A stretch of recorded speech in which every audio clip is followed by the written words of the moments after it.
मानते हुए बढ़ते तुम जाओ। मुझे आशा और विश्वास है कि आप सभी भाई बहन लोग अपने अपने घरों में आनंदमय होंगे। प्रभु आपको सकुशल शांति से सुरक्षित रखा होगा और इसीलिए प्रभु हमें फिर से ये अवसर दिया कि मैं आपको देखूं और आपको मैं विश्वास से देखता हूं, आप भी मुझे प्रभु का वचन को सुनते हुए देखिए। जैसे कि आप सभी लोगों से मेरा मिलने की आशा है, परंतु प्रियो इस वचन के जरिए से आप और हम दोनों जो है मिलते हैं और प्रभु के नाम की स्तुति और वंदना करते हैं। आइए हम लोग नीति वचन की ओर आएंगे। नीति वचन 31 अध्याय, नीति वचन 31 अध्याय में हम जो है आज कुछ विचारों को हम ध्यान करेंगे। विशेष करके नीति वचन में 31 अध्याय एक आदर्श पत्नी के बारे में लिखा गया है। आदर्श पत्नी हर जवान का ये हृदय का एक विचार या इच्छा होता है कि उसको एक आदर्श पत्नी मिले, सुंदर पत्नी मिले और परमेश्वर के भय में चलने वाले पत्नी मिले। आप सबों में से किसी भाई को ये इच्छा नहीं है? बताइए। मुझे तो लग रहा है सभी भाई को आदर्श पत्नी ही चाहिए, परंतु आजकल के दिन में इन वर्तमान बुरे संसार में जब हम हैं तो आदर्श पत्नी कौन दे सकता है? वर्तमान बुरे संसार में भी प्रभु ने आदर्श पत्नी रखा है। इस नीति वचन की किताब में हम देखते हैं उसके पहला अध्याय में वहां पर लामेल राजा को उसकी माँ ने जो सिखाया था, बचपन से सिखाई थी और उसी को उसने इस नीति वचन की किताब में लिखा है। नीति वचन की किताब में इसी बात को उसने लामेल राजा ने अर्थात सुलेमान ने इसको लिखा है। तो यहाँ पर हम देखते हैं कि वो कहता है अपना माँ ने जो लिखे थे, जो सिखाया था, सिखाया। उसका माँ क्या सिखाई उनको? तो उसका माँ ने सिखाई कि हे मेरे पुत्र, हे मेरे निज पुत्र, हे मेरे मन्नतों के पुत्र। 3 तरह से पुत्र का संबोधन किया जा रहा है। एक हे मेरे पुत्र, हे पुत्र, हे मेरे पुत्र, हे मेरे निज पुत्र, हे मेरे मन्नतों का। तो कई बार हम तो किसी को भी राह चलते भाई लोगों का बच्चा को या सबको हम लोग बेटा इधर आ, बेटा उधर, और कोई अपना काम कर देता, अपना हमारा सहायता मदद कर देता है, बेटा प्रभु आपको बहुत आशीष देगा बोलते हैं। और अपना भी बेटा होता है जिसको हम कहते हैं मेरे नीच का पुत्र। नीच का पुत्र मतलब अपना जन्माया हुआ पुत्र। परंतु काफी पुत्रों के बाद भी जो आशीष प्रभु जो देता है, जिसे किसी का तो पुत्र भी नहीं होता है काफी दिन तक। तो हन्ना ने जो है प्रार्थना की और मन्नत मानी और सुलेमा और समूएल नबी किसका? मन्नतों का पुत्र था। हन्ना ने उससे मन्नत मान करके पाई थी। मन्नतों का पुत्र मतलब प्रेशियस। प्रभु से बहुत दुहाई विनती शर्तें लगा करके माना गया, ये मांगा गया पुत्र है। हो ना हो, बत्सेबा का पहला बेटा जब मर चुका होगा तो भी उसने मन्नत मानी होगी और इसलिए परमेश्वर ने उसको ये दीदा के रूप में और बेतशेबा को, दाऊद को ये पुत्र दिया बचपन के। इसलिए वो कहती होगी, सिखाती होगी, ये मेरे मन्नतों के पुत्र। हाँ, पढ़िए, हम पढ़ते नीति वचन की किताब, उसका 4वां अध्याय का 2 वचन में भी वो कहता है कि मेरा पिता का मैं पुत्र हूँ और माता का अकेला दुलारा हूँ।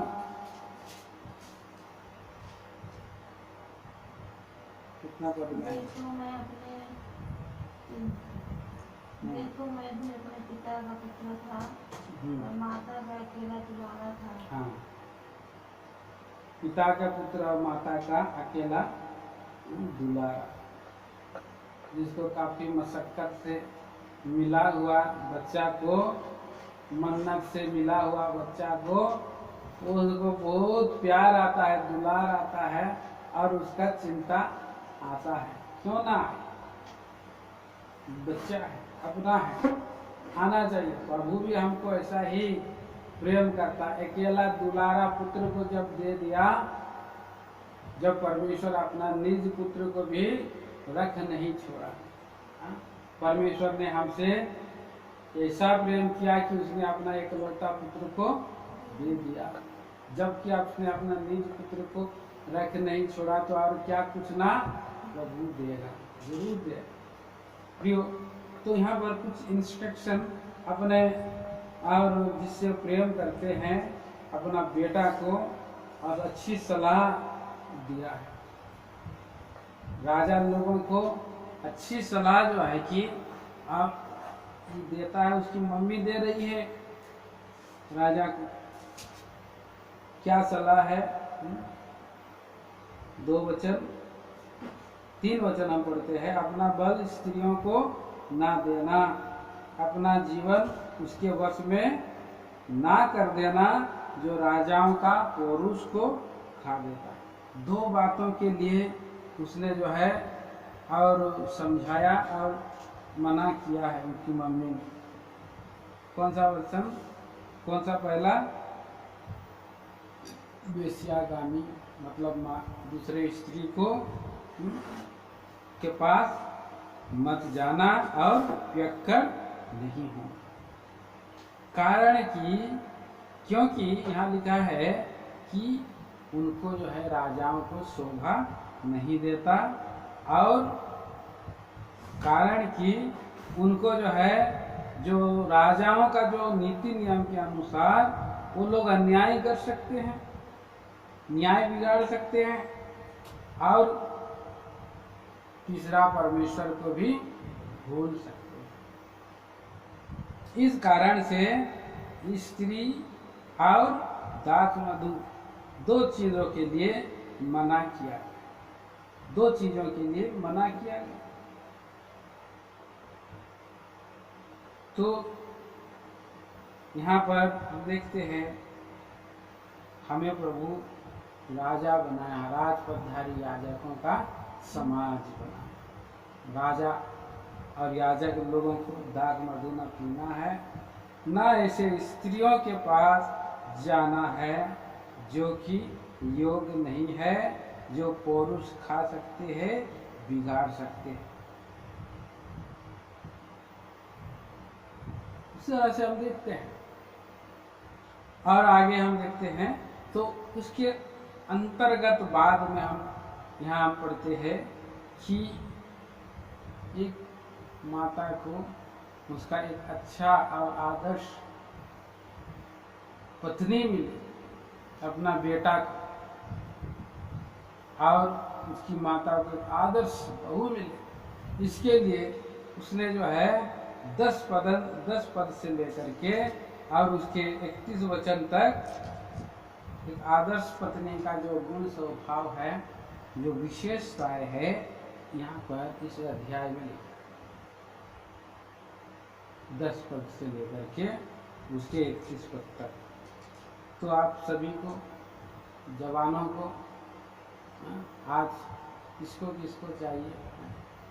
जवान और परमेश्वर का दृष्टि में आदर्श पत्नी किसको चाहिए? सबों को चाहिए। सभी को चाहिए आदर्श पत्नी। और कौन देता है? प्रभु देता है। प्रभु का वचन में हम देखते हैं यहाँ पर 10 वचन में भली पत्नी कौन पा सकता है, क्योंकि उसका मूल्य मूंगों से भी बहुत अधिक और अधिक है। उसके पति के मन में उसके प्रति विश्वास है। पहला ये तो सवाल है, भली पत्नी कौन पा सकता है? एक प्रश्न चिन्ह है, कौन पा सकता है? भली पत्नी को ढूंढना मतलब रूबी से भी वो अधिक क्या है? बहुमूल्य। मूंगो, मूंगो मतलब रूबी, इंग्लिश में रूबी से। अनमोल मोती की तलाश प्रभु यीशु मसीह को है। प्रभु यीशु मसीह एक व्यापारी है। और वो जा रहा है, देखा अच्छी मोतियों की तलाश में है, और उसने देखा तो उसने क्या किया? अपना सब कुछ बेच करके उस मोती को खरीद लिया। वो बहुमूल्य मोती, बहुमूल्य खेत, बहुमूल्य मोती, बहुमूल्य पत्नी कहाँ मिलता है? और ये जब देता है तो प्रभु ही देता। घर और पुरखा, घर और जमीन पुरखाओं के भाग से मिलती है, लेकिन बुद्धिमती पत्नी यहोवा की ओर से मिलती है। प्रभु ने जब आदम को देखा कि आदम जो है अकेला है और उसका मेल नहीं हो रहा है, सभी जानवरों को लाकर सामने में रखा और देखा कि कोई से किसी से मेल खाए, लेकिन किसी से मेल नहीं खाया। इसलिए उसने उत्पत्ति की किताब और उसका 2 अध्याय का 18 वचन में कहता है, पढ़िएगा कृपया। उत्पत्ति की किताब 2 अध्याय 18 वचन।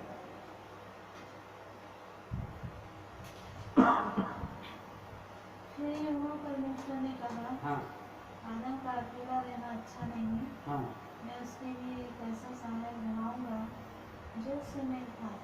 हाँ, उससे मेल, जो ऐसा सहायक जो उससे मेल खाए, उसका आत्मा में आत्मा, प्राण में प्राण, देह में देह जुड़ जाए, एक हो जाए। और वो जब देख लेता है आदम, तो ये गाना गाने लगता है, ये मेरे हड्डी में की हड्डी और मेरे मांस में की मांस है। इसलिए कि और ये नर में से निकाला गई है, इसलिए इसका नाम नारी होगा। और ये माता पिता को छोड़ करके दोनों एक साथ रहेंगे। दुनिया का सबसे ग्रेटेस्ट जो लव होता है, एक पति पत्नी का प्रेम होता है, पति पत्नी का लव होता है, फैमिली प्रेम, पारिवारिक प्रेम में हम देखते हैं कि पति पत्नी का जो प्रेम है वो सबसे अव्वल, और यही माने इसमें पूरा एकदम साका जाना, एकजुट जाना, एक हो जाना वाला ये प्रेम है। सब मिल जाना, और ऐसा प्रेम सब मिल जाए, जुट जाए और एक हो जाए, ऐसा जो प्रेम जिसने पा लिया, चख लिया, तो क्यों क्या कहें, उसका जो जीवन जो है धन्य हो जाता है। इसलिए तो यहाँ पर बोला है कि भली पत्नी कौन पा सकता है, ये प्रश्न है। और इसके लिए लोग प्रयत्न करते हैं, कोशिश करते हैं, भली पत्नी, सुंदर पत्नी मिले। तो इसके लिए जो है ये जुगल प्रेम है, और जिससे उसको प्रेम हो जाता है, ऐसे पत्नी से जो प्रेम हो जाता है, तो उसके लिए तो वो पूरा सब कुछ न्योछावर कर देता है। जिसने वो ऐसा प्रेम जो महक, ऐसा प्रेम का जो लगाव, जो जुटना हो जाता है, उसको तो हम क्या कहेंगे। बाइबल में श्रेष्ठ गीत का 8 अध्याय का 7 वचन में उसके बारे में लिखा है, जिसने वो प्रेम पा लिया, ऐसा पत्नी उसने ढूंढना चाहा तो उसके लिए कीमत चुकाना पड़ा उसको।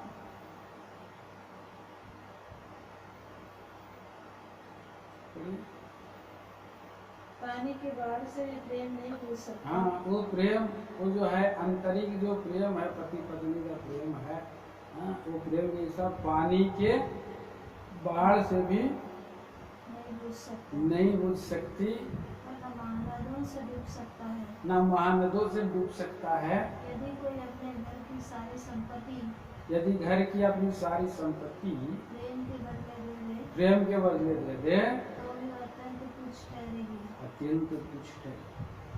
ये जो एक प्रेम का जो लगाव है, डोरी है, जो प्रेम उसने कर लिया ऐसा, ये आत्मा प्राण देगा, उसको कितना धन, बाढ़, तूफान डुबा नहीं सकते हैं। उसको प्रेम हो गया याकूब को, और याकूब को जब प्रेम हो गया तो उसने इसी रीति से उसने प्रेम किया। क्या वर्षा, क्या आंधी, क्या तूफान, क्या जाड़ा, अपना पत्नी को पाने के लिए लगा रहा। प्रभु यीशु मसीह कलीसिया को भी ऐसे ही स्त्री के रूप में देखना चाहते हैं। हम सब कलीसिया में हैं, कलीसिया में हमारे लिए प्रभु यीशु मसीह सब कुछ न्यौछावर कर दिया, और उसको खरीदने के लिए एक एक कतरा लहू बहा दिया, और हमें जो है अपने बहुमूल्य रक्त से मोल दिया। हम उसकी स्त्री कलीसिया हैं। तो स्त्री कलीसिया में वो प्रभु का जो प्रेम है अलग अलग एक प्रकार का यूनिक प्रेम, एक तन एक मन का जो प्रेम, उस प्रेम के लिए लोगों को प्रार्थना करना है, लोगों को प्रार्थना करना है, और भाई और बहनों को प्रार्थना करना है। कब से प्रार्थना करना? तो प्रभु मुझे ऐसा पत्नी दीजिए जो सद्गुण पत्नी हो, भली पत्नी हो। आपको कौन है? रूथ। रूथ का गुण स्वभाव हम देखते हैं। देखिए रूथ की किताब का 3 अध्याय का 11 वचन में वहाँ पर बुआज कहती है, मेरी बेटी मत डर, क्योंकि मैं जानता हूँ कि तू एक भली स्त्री है। इसलिए अब मेरी बेटी मत डर, जो कुछ तो कहेगी मैं तुझसे करूँगा, क्योंकि मेरे नगर के सब लोग जानते हैं कि तू भली स्त्री है। सद्गुण स्त्री। यहाँ पर वही वचन को हम देखते हैं कि भली पत्नी, राइचियस वुमेन, राइचियस सद्गुण पत्नी कौन पा सकती है? तो आजकल का डेट में पत्नियां, विशेष करके स्त्री या बहनें, ज़्यादा हम लोग देखते हैं कि आधुनिक दुनिया में कुछ ना कुछ काम करना चाहते हैं, कुछ ना कुछ काम और अच्छा काम दुनिया में जीवन यापन करना है, शहरी जीवन व्यतीत करना है, अच्छा से वेल मेंटेन रहना है। तो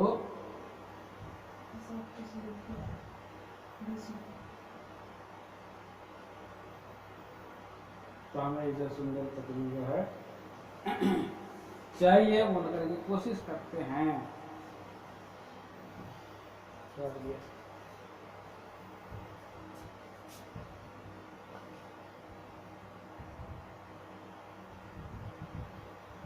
नहीं जाएंगे। यहाँ पर हम देखते हैं कि कैसे जो है ये सद्गुण स्त्री के जो गुण स्वभाव हैं, गुण लक्षण हैं भली पत्नी के, यहाँ हम देखते हैं इस बात को। उसके बहुत सा गुण हैं,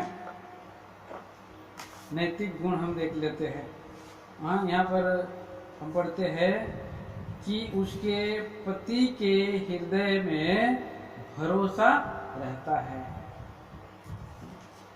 नैतिक गुण के कारण। पढ़िए उसका। पति के मन में उसके प्रति विश्वास है। विश्वास है। उसकी पति के प्रति पति उसके प्रति विश्वास है। उसका पति का अंदर में विश्वास जो है ला पाई है। तो नैतिक रूप से निपुण स्त्री है और उसका पति का विश्वास उसके ऊपर में है। हम देखते हैं कि ये गवाही यूं ही नहीं दिया गया रूत के बारे में कि ये एक भली स्त्री है। उसकी चाल चलन आचरण को देखा, उसका नैतिक जीवन को देखा। आज की दुनिया में हम कलीसिया में मंडी में बहनों को हम देख सकते हैं ऐसे नैतिक गुण स्वभाव वाली स्त्रियां को जो कम ही देखते हैं। ज़्यादातर तो हम देखते हैं कि अपने ही रंग रूप स्वभाव को निखार करके कितने कितने बहनें जो है कि आ करके अब रहते हैं।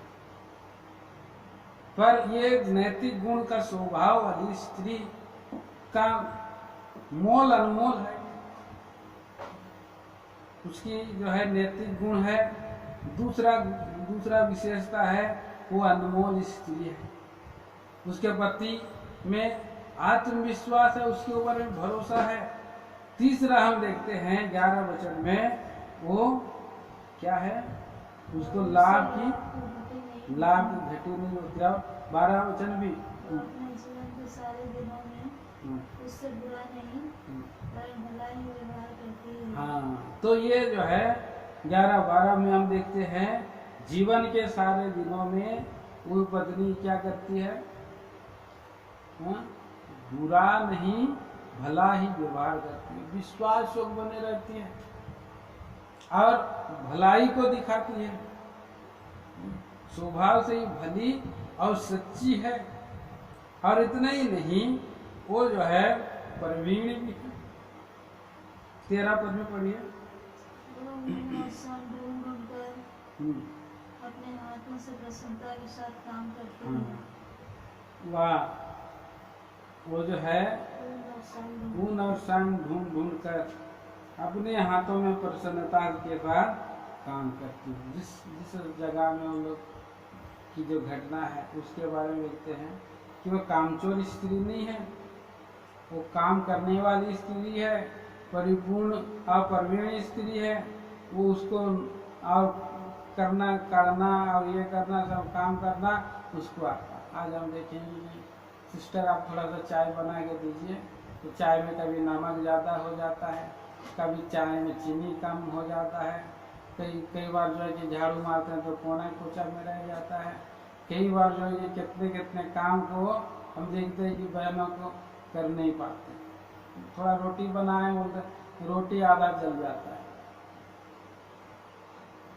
तो इस तरह से वो अपने काम में प्रवीण स्त्री थी, परिश्रमी थी। 14 पद में पढ़ दीजिए, 14 वचन भी। और व्यापार के जहाजों के समान अपने भोजन वस्तुएं दूर से मंगवाती है। हाँ, भोजन वस्तुओं को दूर दूर से मंगाने वाली स्त्री, कितना सुंदर बात है। वो स्त्री जो है आयात निर्यात करने वाली, व्यापार के सामान दूर से वो मंगाती थी। तो किस लिए? उसको जो है घर में बनाती थी, अपने बाजार से कुछ खरीद करके नहीं लाना है। वो मंगाती थी कच्चा माल और उसको बनाती थी।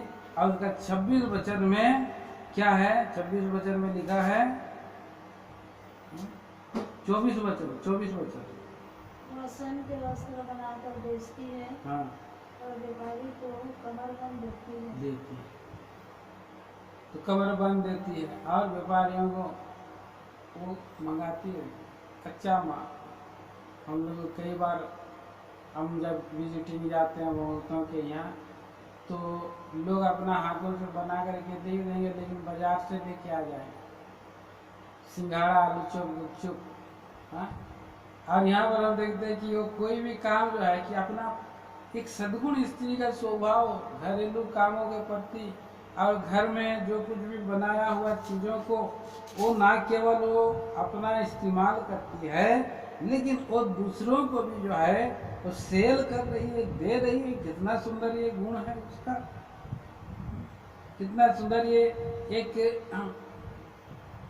उसका जीवन में, उसके जीवन भर में हानि नहीं होती और लाभ होती है, लाभ की घटी नहीं होती। बहुत सारे हम देखते हैं कि बहुत सारे भाइयों का, उनका पत्नी दुनिया भर का चीज खरीदवा करके हम देखते हैं कि उनका घर में कर्जदार में वो लोग पड़े। कितना सारे हानि का बातें, क्योंकि बुद्धिमान स्त्री घर को बनाती है और मूर्ख स्त्री घर को क्या करती है, ढा देती है, अपने ही हाथों से घर को ढा देती है। यहाँ पर एक आदर्श पत्नी का एक गुण स्वभाव देखती है, कितना सुंदर बात है। और उसका पास में एक समझदारी है, चपल है, विचार विमर्श करने वाली स्त्री है, दूसरों को ध्यान रखने वाली। 15 वचन पढ़िए। और आरती को बैठती है, हाँ, और अपने घराने को भोजन खिलाती है, और अपनी दासियों को अलग अलग काम देती है। तो रात को उठ बैठती है, उठ बैठ करके वो काम पत्थर करती है, सारा कुछ तैयार करती है, और उसके बाद वो अपने दासियों को भी काम देती है, बैठाती नहीं है इसे, सबों को काम बांट देती करते हैं वो लोग।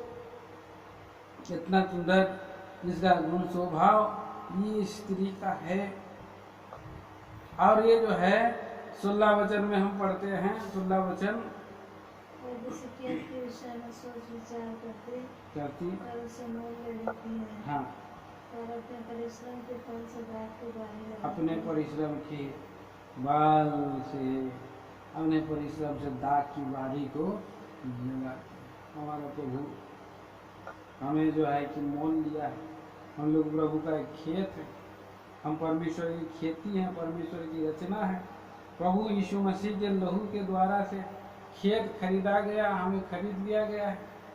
कलीसिया में ये काम है, स्त्री का काम है कि खेत को खरीदा जाए, सोच विचार किया जाए, प्रार्थना किया जाए, और मंडली में परिश्रम करके लेकर के दाग की बारी लगाया जाए। हर एक के अंदर में वो अंगूर के जैसा मिठास आए।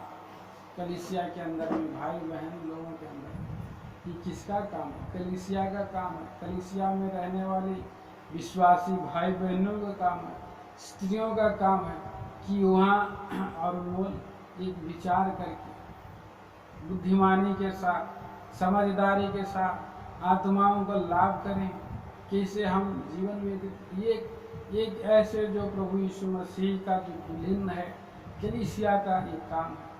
और एक व्यक्ति के विषय में भी ऐसा, जब वो अपना प्रभु यीशु मसीह से विश्वास बने रहते हैं तो उनको भी प्रभु जो है ऐसे गुण स्वभाव वाली स्त्री जरूर दे। ये मेरा विश्वास है कि ये मेरा विश्वास है कि ऐसे स्वभाव करने वाले सावधानी के साथ वो काम करती है और आनंद के साथ काम करती है। पढ़िए उसका 17 वचन भी पढ़ दीजिए। वह अपने पति को बल के फेंटे से कसती है, हाँ, और अपनी बाहों को दृढ़ बनाती है। तो कई बार हम लोग निर्बल हो जाते हैं। आत्मिक दृष्टि में एक व्यक्ति हमारा कमर का ढीला हो जाता है। कैसे? हम सत्य की इच्छा, सत्यता में नहीं चलते। जो लोग सत्य में नहीं चलते हैं तो ढीले सीधे रहते हैं, दुर्बल रहते हैं, कमजोर रहते हैं, विश्वास का जीवन उनके अंदर में नहीं रहता है, वो कमी घटी में पाए जाते हैं प्रियो। और ऐसे उनका जो है प्रभु के लिए वो पौरुष नहीं कर सकते हैं। संसार में लोग कितना संसार का प्रेम में खो जाने से आत्मिक दृष्टि में दुर्बल, और उनके कमर में बल नहीं, उनके बाहों में दृढ़ता नहीं है, और इसके कारण से वो दुर्बल पाए जाते हैं। दुर्बल स्त्री, निर्बल स्त्री को क्या उसका पति प्यार कर सकता है? कमजोर, दुर्बल, निर्बल स्त्री को कौन प्यार कर सकता है? कैसे कर सकता? नहीं कर सकता है ना। इसके लिए तो यहाँ पर बोल रहा है कि उसका पत्नी पूरा एकदम हष्ट पुष्ट है। यहाँ पर लिखा है कि उसका पत्नी तो बल को फेंटे में कसती है और बाहों को दृढ़ बना लेती है। और 18 वचन भी पढ़िए। परख लेती है कि मेरा व्यापार लाभदायक है। हाँ, रात को उसका दिया नहीं बुझता। वह परख लेती है कि मेरा व्यापार लाभदायक है। हम लोग जो कुछ काम कर रहे हैं इसको हमें परख लेना है, जान लेना है, समझ लेना है, मान लेना है कि परख करके देखो कि हवा कैसा भला। परख करके देखो, जांच करके देखो। प्रभु में जो कुछ भी हम करते हैं, हम लोग कुछ बिजनेस करते हैं, व्यापार करते हैं, तो ये जो हम इन्वेस्ट कर रहे हैं, प्रभु के लिए समय दे रहे हैं, पैसा खर्च कर रहे हैं, प्रभु के लोगों के साथ हम संगति कर रहे हैं, दूर स्थान में मिलने जा रहे हैं, इधर उधर का हम प्रभु के लिए हम आत्माओं को जीतने के लिए खर्च हो रहे हैं।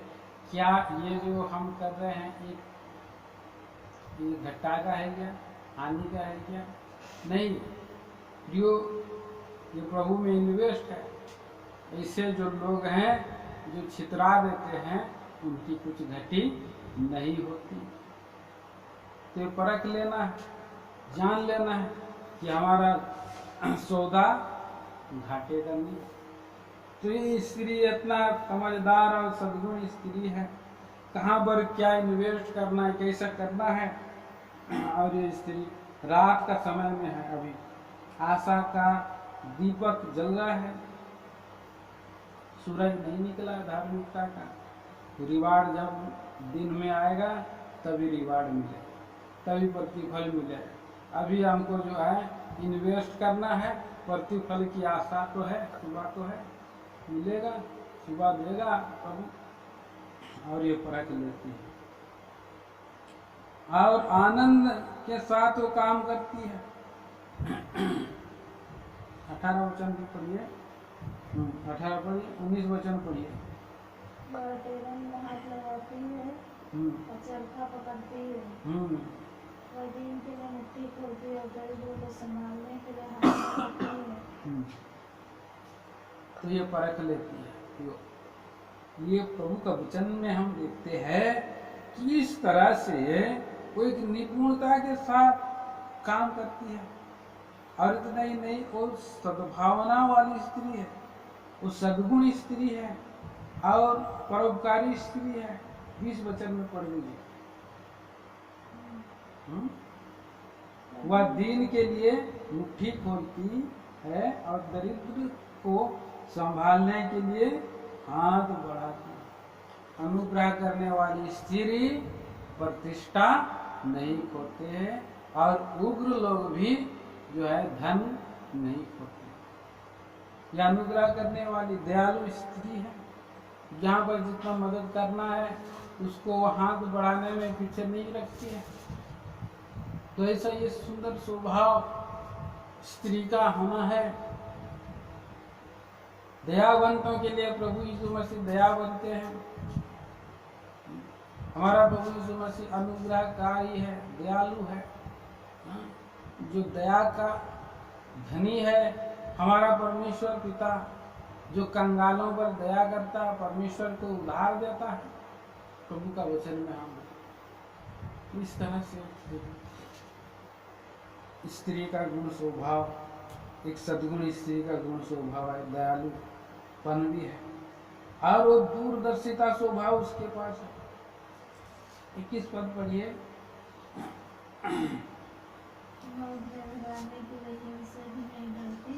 वह अपने घराने के लिए हिम से भी नहीं डरती। सब लोग लाल कपड़े पहनते हैं। हाँ, आने वाले समय हिम का है, ठंडी का है। क्यों नहीं डरती है? क्योंकि वो पहले से तैयार है, पहले से रेडी है, पहले से ही वो इस काम के लिए और तैयारी कर चुकी।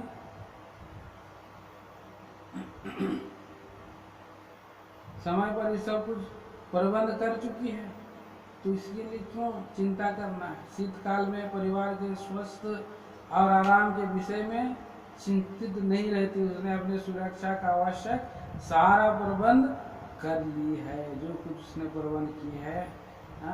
और उसको ऐसा हमारा प्रभु यीशु मसीह का लहू लाल कपड़े के हमारे लिए प्रबंध है।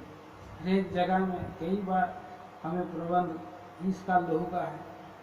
इसके लहू के द्वारा हम अब ठीक होकर के, पवित्र होकर के हम आने वाले भयंकर दिन से बच सकते।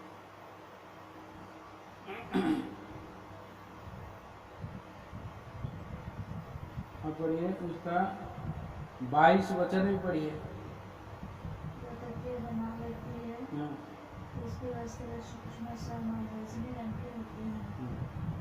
तो यहाँ पर हम देखते हैं कि उसका जीवन में एक सजाने में, सुसज्जित करने में उसका गुण स्वभाव, कैसे क्या सजाना है, कैसे वो अच्छी रीति से सजा करके घर को संभाल करके रखना है। सूक्ष्म संसूती बैजनी रंग, मतलब ये राजाओं का रंग है, और उसका रख रखाव और स्वभाव के कारण, उसके चतुराई से काम करने के कारण, सुसंस्कृतता के कारण उसका पति भी सभा में आदरणीय योग्य होता है। 23 वचन में पढ़िए।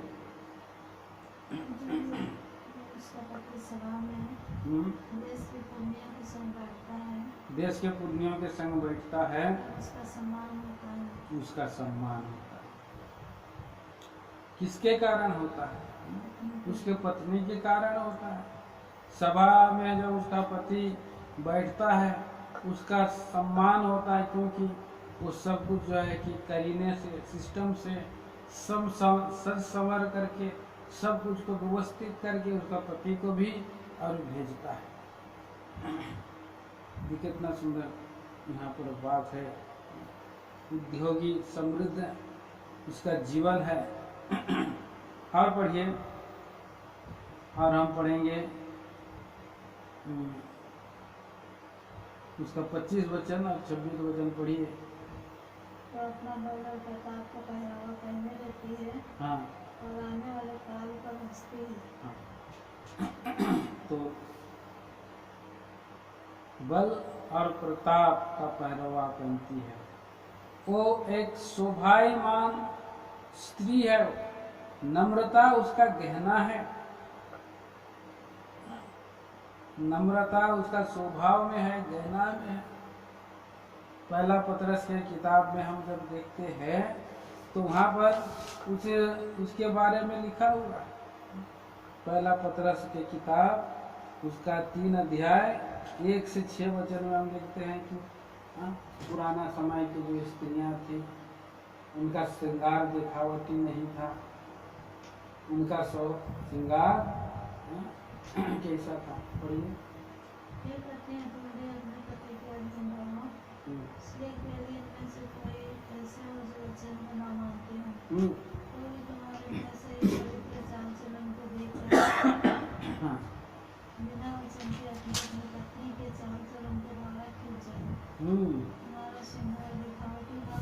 तुम्हारा श्रृंगार दिखावटी ना हो,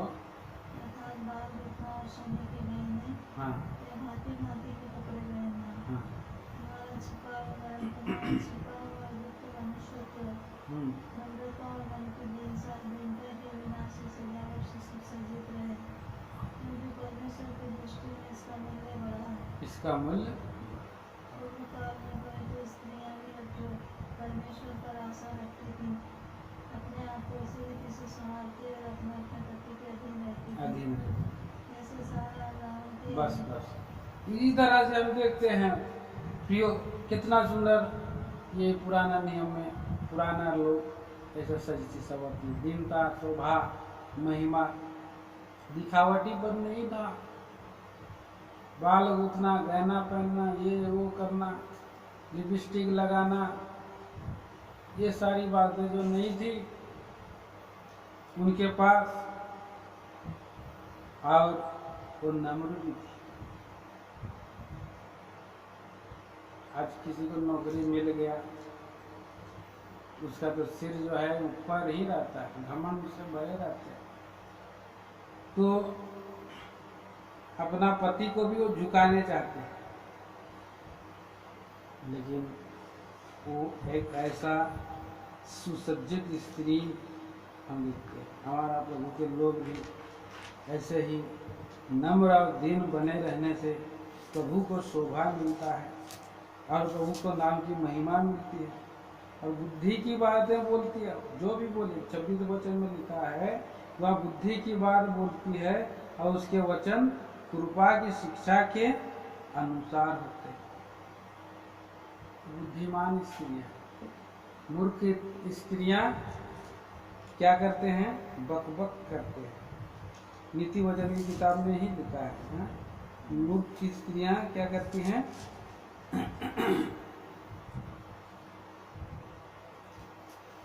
कहाँ पर पढ़िए?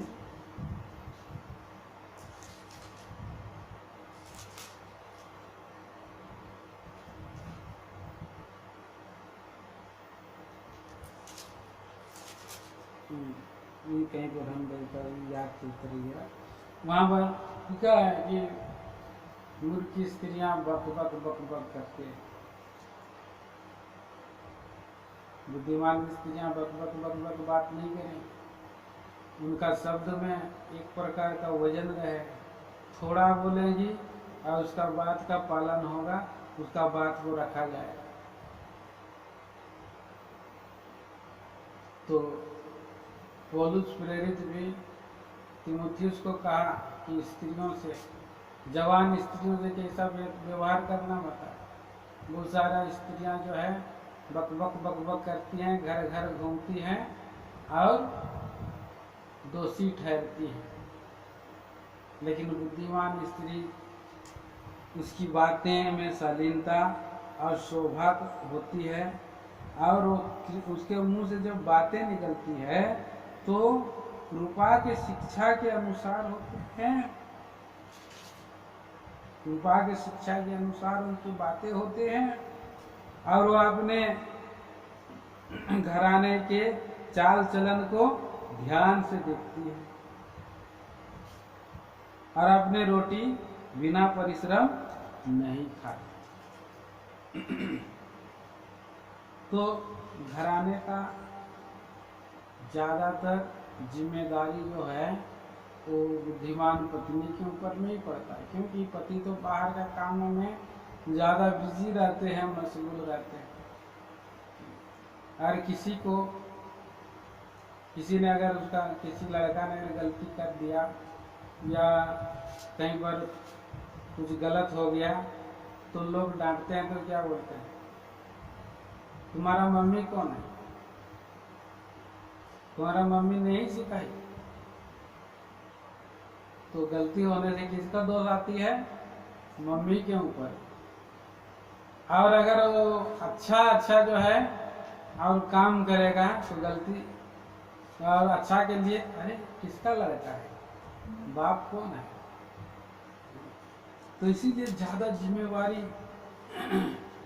उसके पत्नी के ऊपर में रहती है, और वो अपने घराने के चाल चलन को देखते। दूसरा के ऊपर में वो दोष नहीं लगाएगी। अगर गलती अपना बच्चा लोग किया तो बच्चा लोगों को करेक्शन करेगी, ठीक ठाक करेगी, और वो मेहनत परिश्रम करेगी भी, और अपने का और काम भी बताएगी। बिना परिश्रम के रोटी खाएगी नहीं। 28 वचन और 29 वचन पढ़िए।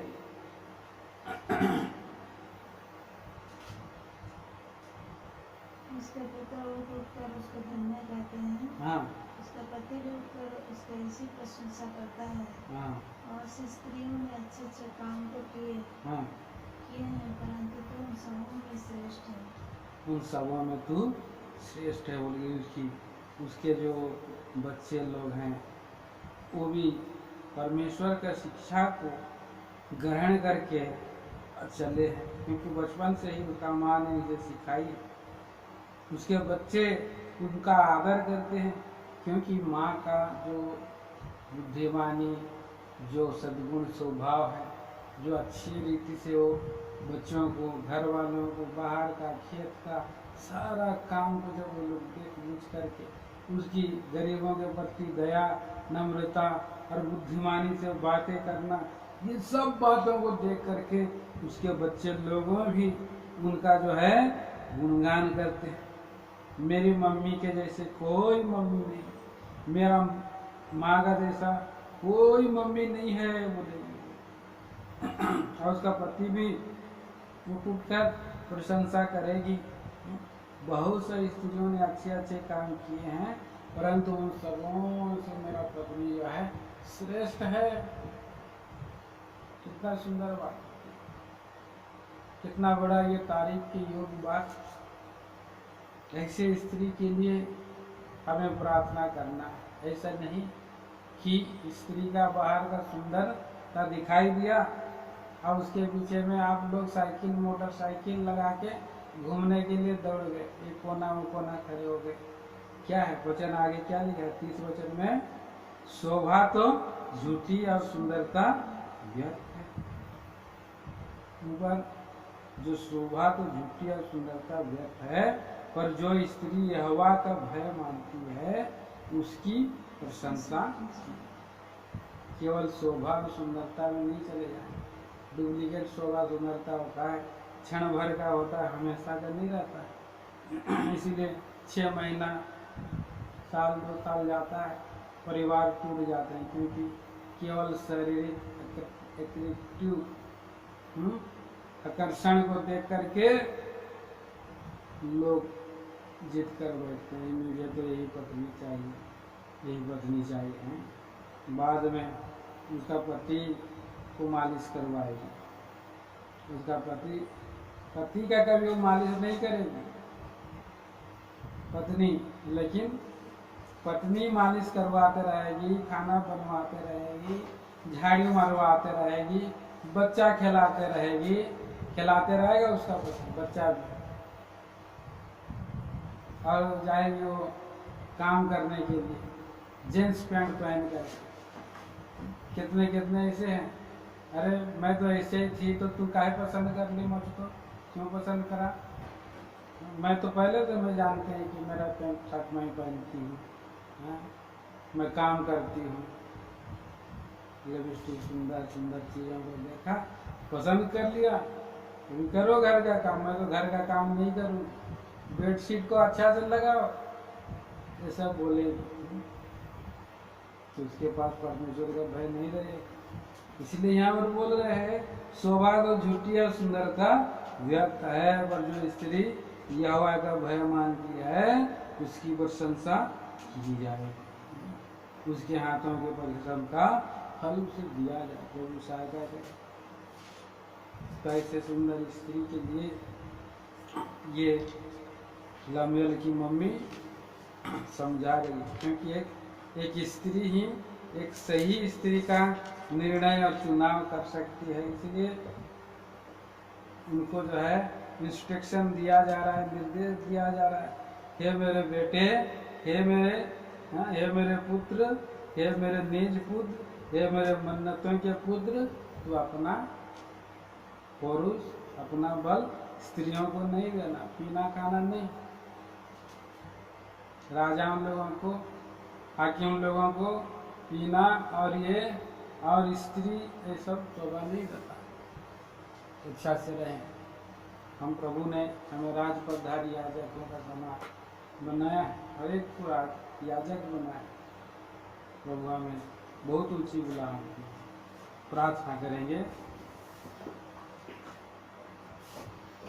स्वर्गीय पिता परमेश्वर राजा, धन्यवाद देते हैं, आपने हमें नीति वचन 31 अध्याय में भी सहायता मदद किया। आपकी विश्वास योग्यता, करुणा, भलाई, सच्चाई को आपने दिखाया। और पिताजी उन वचनों की रक्षा रखवाली करें आज के लिए और अनंत काल के लिए।